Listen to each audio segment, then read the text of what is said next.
Hello, my name's Robert Dean Steele, and this is Real Dads. We've been talking about how to create a blended family. Now, one of the ways that you can do it, of course, is you're in it for the long haul, and you've asked the Lord to be involved with it.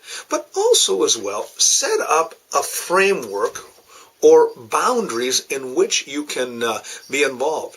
Now, many blended families draw up what we would call a family contract. That means that mom and dad sign a contract before the children, and it becomes kind of a bonding commitment of how they're going to handle situations.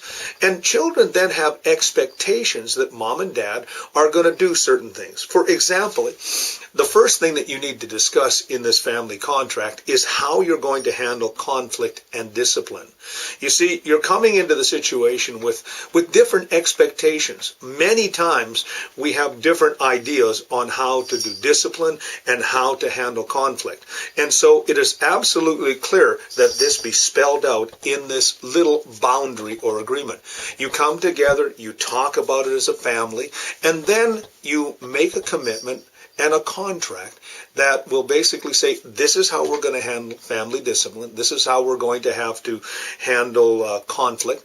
And what happens is it becomes a framework on how you deal with each other. You see, it's so important because, you may have had one family dynamic in one part of your family, but now you're bringing together these other two families, and it's so important to have that. So you need to know how to do that. Next, you need to know how to handle child expenses or money requests. I mean, the kid's going to come to you and say, I need this and I need that. And often what will happen is you've been so used to handling money a certain way, then all of a sudden you have this new dynamic in there. So sit down and talk about it. Talk about how you're going to handle money. Talk about the money requests that come from children. Many times what happens is you have older children who have certain expectations. Younger children, well, their needs are rather simple. But when they get older, when children are needing other things, and also the expectations that go with that, you need to talk about that. And you need to sit down and say, okay, this is how we're going to handle this situation, how we're going to handle that situation.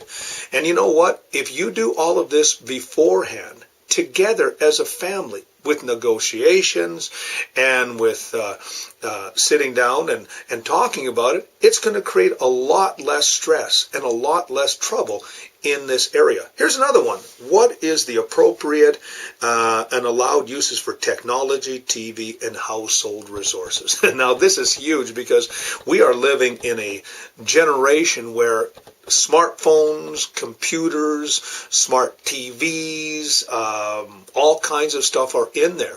And so you have to talk about, if you've been a parent that basically has let everything go, and you come into a relationship with someone who is usually not that directed, well, there might be some conflict, especially when it comes when they say, well, mom used to let me do this, or dad used to let me do that, and you're in this new reality. So what you need to do is you need to sit down and talk about uses of computers, uses of smartphones, uses of certain technologies, how long a person should be on the internet, playing video games. All of these things need to have parameters, because the simple fact is that children are going to exploit that. They're going to pit one parent against each other, because the simple fact is that you are the stepdad or you are the stepmom, and they view you as that until they actually come to a place where they view you as mom and dad. And that's all part of the process of the family contract. Make that up beforehand. Here's another one. What are expectations related to chores and academics? This is really important because children don't like to do chores and they don't like to work that hard. You say, well, my child does. Well, that may be or may not be. But you see, when you bring that blended family dynamic in there, well, you're bringing in a whole new set of values, set of expectations, set of views. And so it's important that you sit down as a family, again, to talk about these very important things. How about what times are designated for bedtime, curfew, meal times, and family activities? These are absolutely essential because these can be the things that can make or break a family. For example, bedtime.